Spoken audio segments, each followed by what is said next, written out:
Aujourd'hui c'est le dimanche 16 août, on a quitté Akureyri assez tôt pour prendre la route. On se dirige vers les fjords de l'Ouest et on a à peu près 6 heures de route qui nous attendent.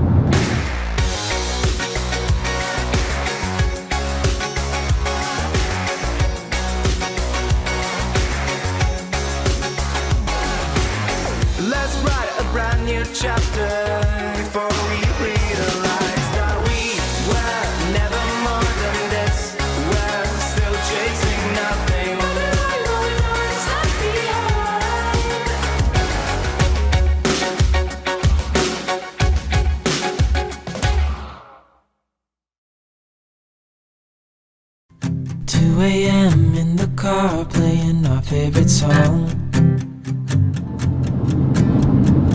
Alors du coup on profite de ces 6 heures de route pour rejoindre les fjords de l'Ouest pour vous faire un petit point sur tout ce qu'on a noté pendant notre voyage. Donc moi j'ai un premier truc, c'est qu'il n'y a pas de McDonald's du tout.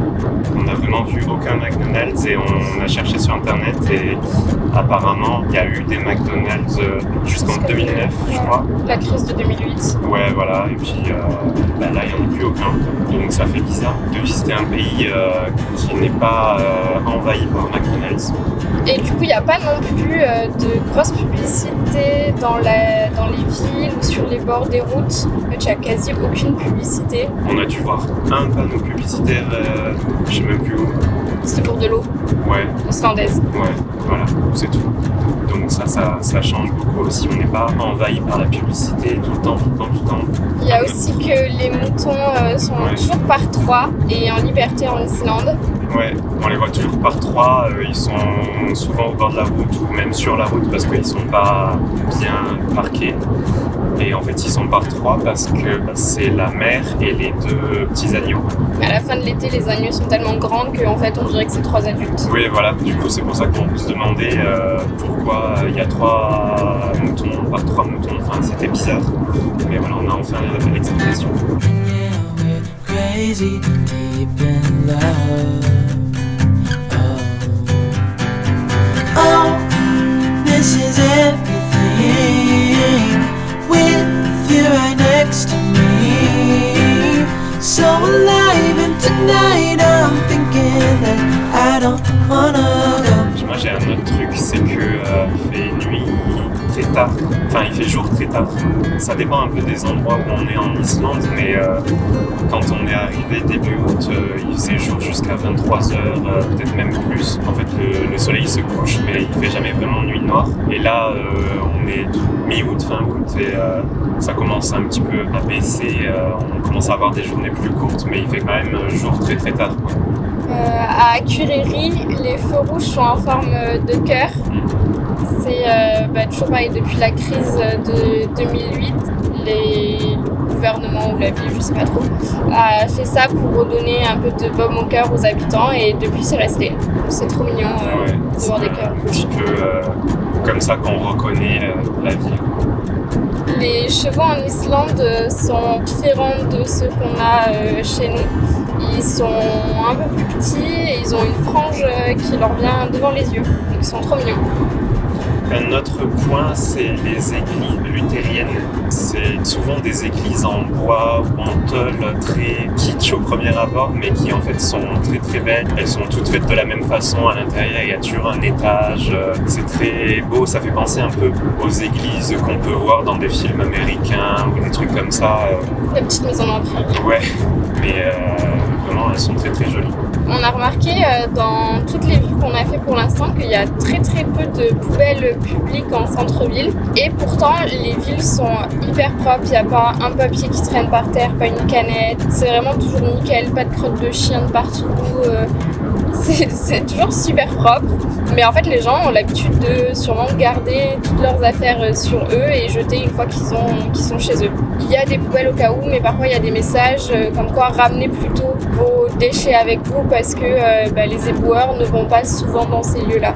Un autre point aussi, c'est qu'on n'a pas trouvé beaucoup de spécialités niveau cuisine. On a mangé dans un restaurant de langoustine vers Fun et c'était très bon d'ailleurs. Et la spécialité spécialité vraiment du pays, c'est la soupe d'agneau, qui est très très bonne et qu'on trouve de partout. Et c'est un peu le plat pas cher de base, mais qui est très bon. Mais à part ça, on n'a vraiment rien trouvé d'autre. Alors, un point sur la route, pratiquement tous les ponts sont à voie unique. Donc en fait, c'est le premier arrivé, le premier qui passe. Et ils sont souvent aussi en bois. Donc ça fait bizarre. Ça fait peur, cette fois. C'est pas très rassurant, mais bon, ils ont l'air quand même de bien tenir.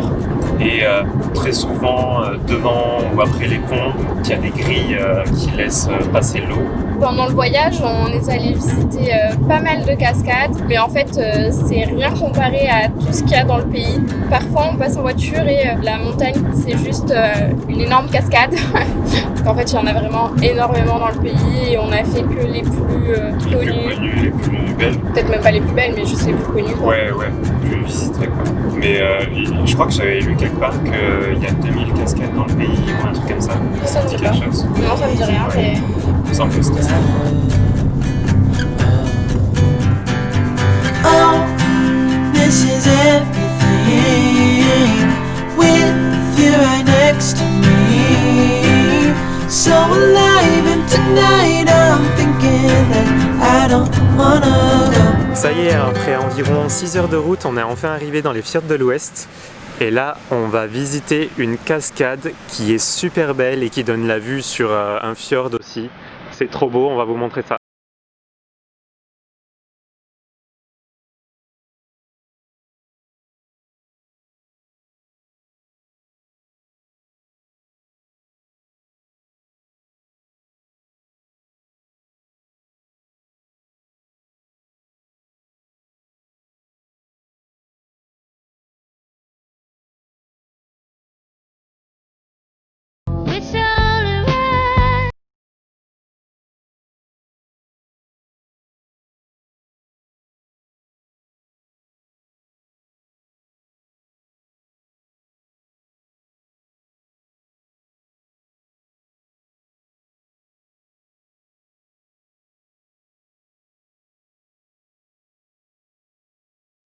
Regardez où est-ce qu'on finit la journée. Après 6 heures de route pour aller dans les fjords de l'Ouest, on est arrivé dans notre logement. Et juste à côté, il y a une source d'eau chaude qui donne vue sur l'océan. On vous quitte là et puis on reprend la route demain.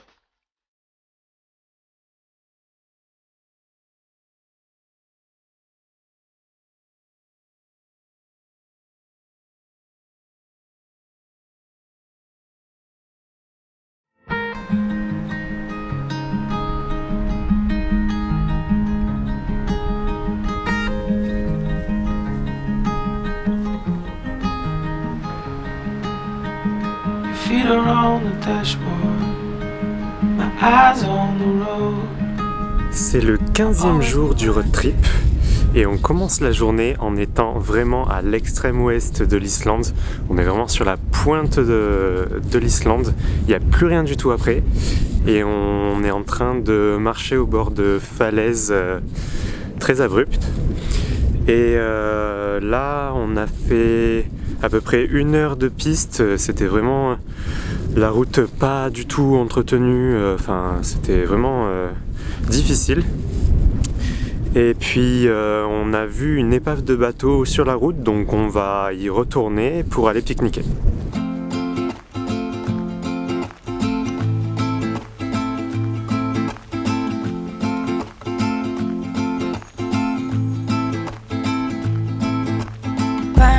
I looked through the window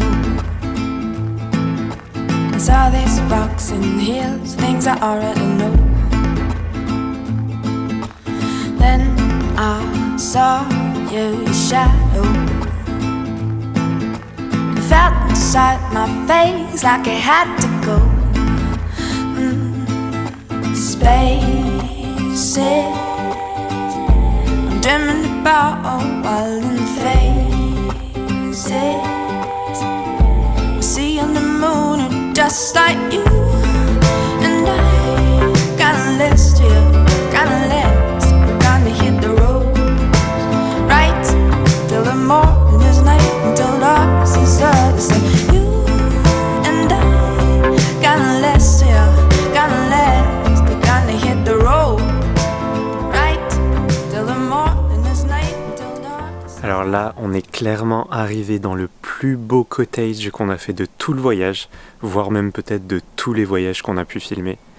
On est dans une cabane de chasseurs au bord de la mer, avec le coucher de soleil juste derrière moi.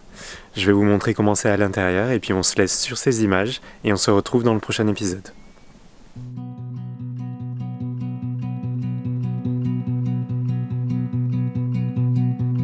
In the night while my body slept in my bed, my mind was running through the woods instead. 100 miles an hour in the fast lane, 100 miles an hour in my head, and vagabond dreaming takes me through the night.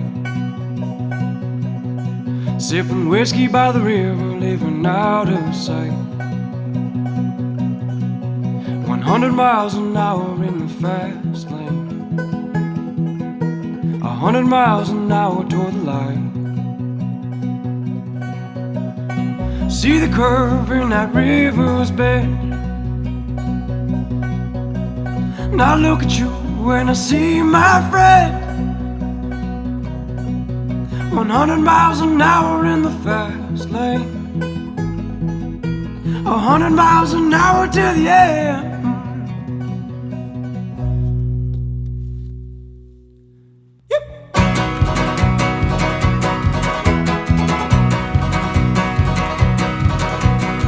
My heart just beat like a Cherokee drum, and in the morning when the sun does come, 100 miles an hour in the fast lane,